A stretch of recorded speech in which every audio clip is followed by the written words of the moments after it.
sakit itu ada tadi kalau Rasulullah sallallahu alaihi wasallam kullu ummati yadkhuluna ila an-nar ila man Rasulullah matani dari masalah sallallahu alaihi wasallam. Jadi dia Allah bersyukur kita kepada Allah Taala masih saja berkenan memberikan kekuatan kesempatan kepada kita sehingga kita dapat menetapkan diri kita datang ke masjid Qurban dalam rangka melaksanakan sesuatu ibadah pokok yaitu salat subuh secara berjamaah. Mudah-mudahan salat kita ini diterima oleh Allah Subhanahu wa taala. Amin.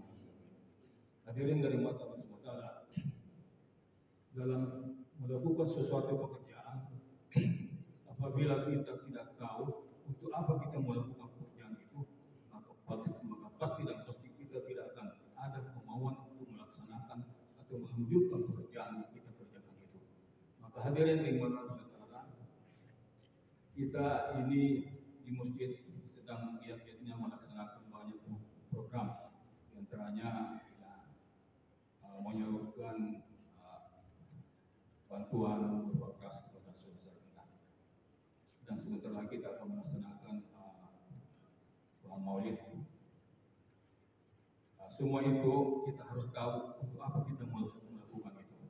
Apa intinya? Apa maksud kita melakukan itu? Karena kalau kapan kita tidak mengetahui itu, maka boleh dikata boleh saja itu tidak akan kita orang berhasil. Kita memberikan sumbangan kepada saudara tidak. Apa maksudnya sebenarnya? Jangan bukan bagaimana supaya seseorang itu dia bisa memenuhi kebutuhannya, dia sehat, dia makan dengan baik, dia sehat, kemudian dia melaksanakan ibadah. Dia taat Allah Subhanahu wa taala. Itu sebenarnya tujuannya. Demikian juga kita melaksanakan maulid. Bagaimana? Apa sebenarnya tujuannya? Tidak ada bukan bagaimana seseorang itu dengan maulid itu bertambahlah keimanannya, iman dan keimanan kepada Allah. Itu semuanya kita harus tahu.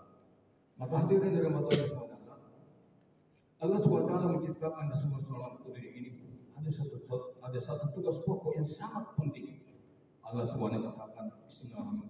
Wa ma arsalnaka illa rahmatan lil alamin. Tidaklah aku ciptakan kamu Muhammad untuk datang ke dunia ini, melainkan untuk membawa rahmat seluruh alam. Apa maksudnya itu?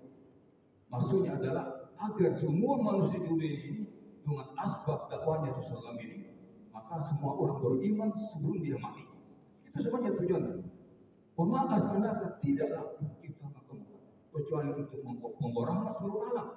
Maka maksudnya di situ intinya daripada tujuan Allah SWT kita adalah bagaimana supaya seluruh manusia ini tidak ada yang mati kecuali dia beriman kepada Allah SWT. Itu sebenarnya. Maka dia dari Allah SWT. Di masjid kita ini kita sudah bentuk beberapa seksi dan keputusan yang dipimpin oleh Ustaz Idris. Ya. Ada suatu seksi yang saya lihat belum ada, itu seksi dakwah. Padahal seksi dakwah ini sangat penting sekali. Kenapa kita hidup ini? Karena dakwah. Ya. Maka ini insya Allah kita akan bentuk juga ada seksi dakwah. Maka dia dapat masalah. Saya ada pengalaman. Satu ketika saya pulang dari sholat subuh di sini, ada seorang pemulung datang dari ujung sana, orangnya tinggi besar. Kemudian saya sapa, saya beri salam, Assalamualaikum, Bapak. Maaf, Bapak sudah sholat subuh? Dia katakan, belum Pak. Dia bilang, bagaimana saya sholat subuh sementara saya kotor? Maka saya katakan, saya tawarkan, Bapak, boleh saya ambilkan pakaian? Seluruh yang Bapak perlukan untuk salat saya ambilkan. Maka saya siapkan peci, baju, sarung, apa segala. Dan saya minta supaya Bapak mandi dulu. Saya tungguin Pak, saya berdoa itu Pak sampai pada subuh. Saya tungguin dia mandi sampai masuk sholat di sini Pak. Dia sholat 1 rakaat, 2 rakaat. 2 rakaat dia masih bangun lagi 3 rakaat. Saya pikir mungkin orang ini lupa kali sehingga dia sholat 3 rakaat. Sholat subuh tapi 3 rakaat. Tapi setelah 3 rakaat bangun lagi Pak. Maka saya tegur, Pak, cukup Pak. Bapak salah. Cukup. Maka dia duduk lagi. Setelah selesai salah saya minta, Bapak, saya minta waktu sedikit Pak, 5 menit saja Pak. Saya mau sampaikan sesuatu. Kenapa Bapak ini? Saya mau tanya, kenapa Bapak ini sampai sholat subuh Dia bilang, saya sebenarnya Pak tidak tahu sholat. Hanya ini Bapak suruh saya sholat, saya ada sholat. Saya tanya, apakah Bapak tidak pernah mendengar ceramah-ceramah Ustaz? Dia bilang, sering Pak, rumah saya persis di sampingnya masjid. Hanya tembok yang pernah terang. Setiap hari saya dengar ceramah. Tapi Bapak tidak, tapi mereka itu Pak tidak pernah mengajari saya. Sebagaimana Bapak mengajar saya ini. Face to face. Ya. Jadi di situ saya sadar Pak, kalau dakwah ini Pak tidak dilaksanakan sebagaimana Nabi dakwah, insyaallah boleh dikatakan itu nanti bukan sia-sia, tapi mungkin kurang tepat. Maka itu kita mau dakwah sesuai dengan cara Nabi SAW. Kemudian ada juga pengalaman sama yang saya alami. Saya pernah keluar di belakang di Pangkalan Jati sini ada pom bensin di situ, di tulang saya keluar Pak. Saya dari Bata Asar Pak sampai maghrib, menjelang maghrib, saya bicara sama seseorang namanya Anis. Beliau ini adalah seorang mahasiswa di apa tuh kalau mau jadi dokter gitu. Ya, di situ belajar, perannya gandeng dari Bata Asar Pak. Kira-kira jam 4:30 saya bicara sampai akhir maghrib. Saya bicara Pak, kemudian endingnya dari pembicaraan saya pamit. Pak, saya pamit Pak, tenang, sudah lama kita bicara masalah agama ini. Terus dia tanya, terus bagaimana saya Pak? Saya mau ngajak Bapak ketemu Islam. Dia katakan Pak, sama Pak, saya ini orang Kristen Pak. Dia bilang gitu. Masalah Pak, Bapak orang Kristen, tapi Bapak mau ngajak, bertanya bagaimana saya ini? Nah, saya jawab Pak, mari Pak kita salat di masjid. Tapi saya ini Kristen Pak, boleh Pak datang ke masjid Pak. Alhamdulillah Pak, Allah tolong dia, orang dia datang ke masjid Pak. Dia katakan, saya ini pertama Pak, diajak ke masjid. Terus kalau saya datang ke masjid, saya mau ngapain? Ya sholat Pak. Terus, bagaimana cara sholat? Saya bilang, Bapak, salat dulu, kemudian duduk. Saya ajarin Pak. Berdirinya, salatnya itu cuma berdiri juga. Kemudian dia duduk, kemudian masuk di salat Pak. Di situ saya sadar Pak, bahwasanya dakwah ini Pak, kalau dilaksanakan dengan baik, sudah cara-cara Nabi dakwah, insyaallah Pak itu akan membawa hidayah. Luar biasa Pak. Kemudian ada lagi satu pengalaman Pak. Di awal daripada jamaah tabligh ini Pak, ada seorang yang namanya Zulfaqar Pak. Zulfaqar ini pada intelnya Pak Soeharto itu Pak. Dia pelajari, dia diperintah oleh Pak Harto itu, coba kamu Zulfaqar, berisi itu jamaah-jamaah apa yang dilakukan. Jangan-jangan dia teroris ini. Maka Pak Zulfaqar ini Pak, dia intip ini jamaah, itu jurusan itu. Apa yang dia lakukan sebenarnya? Dia perhatikan Pak, orang ini kalau malam bangun, yang sudah bangun, nangis-nangis, salat nangis-nangis. Apa salahnya orang ini sebenarnya?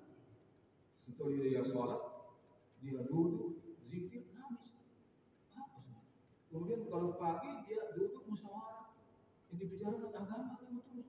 Kemudian kalau pagi dia silaturahmi pribadi, ngajak-ngajak orang. Apa salahnya sebenarnya? Maka akhirnya dia Pak, coba-coba ikut itu jamaah Pak. Akhirnya dia menjadi pemimpin dakwah pada kita Pak. Beliau sudah meninggal dalam keadaan waktu dia meninggal dia mengucapkan la ilaha illallah. Ini Pak. Jadi kalau dakwah ini dilaksanakan dengan cara Rasulullah, insya Allah akan membawa keberkahan. Datang tidak diundang, tidak mengharap amplop Pak. Nah itu jangan mengharap amplop Pak. Mengharap pertolongan dari Allah Subhanahu Wa Taala. Kemudian tidak menolak dan tidak ada firqa-firqa dalam dakwah. Siapapun juga sampai kepada Allah Subhanahu Wa Taala.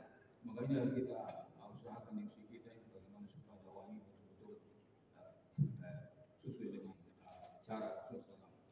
Di masjid kita ini ada musyawarah harian. Musyawarah ini Pak adalah pengganti wahyu. Wahyu tidak mungkin turun lagi sampai kiamat Pak. Maka pengganti wahyu ini adalah musyawarah. Dari musyawarah ini kita berpikir Pak. Kita pikir ujungnya pikir ini Pak. Bagaimana agar seluruh manusia di dunia ini tak seorang pun mati dalam keadaan tidak beriman. Itu semua pikir kita Pak. Soal hidayah di tangan Allah Subhanahu Wa Taala. Kalau kita bermusyawarah Pak dengan baik, maka jalan tak satu pun dari rumah di sekitar masjid ini yang tidak kenal agama. Apabila pemimpin kita di sini Pak RT kiranya ada sesuatu jarang-jarang maaf dulu ya. Karena pemimpin itu Pak harus jadi contoh. Dan imam yang sebenarnya itu yang paling pantas adalah pemimpin RT kita. Ya. Dia sebagai imam juga itu paling pantas. Makanya dalam kehidupan Rasulullah, selama dia menjadi rasul, dia jadi imam. Setelah itu Abu Bakar menjadi khalifah, dia jadi imam.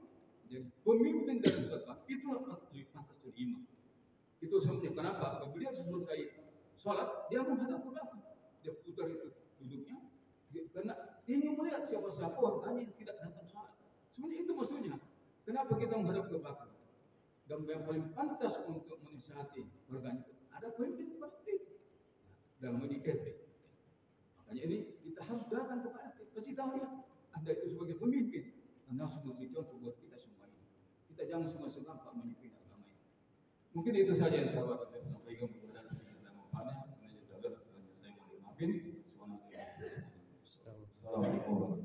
Waalaikumsalam.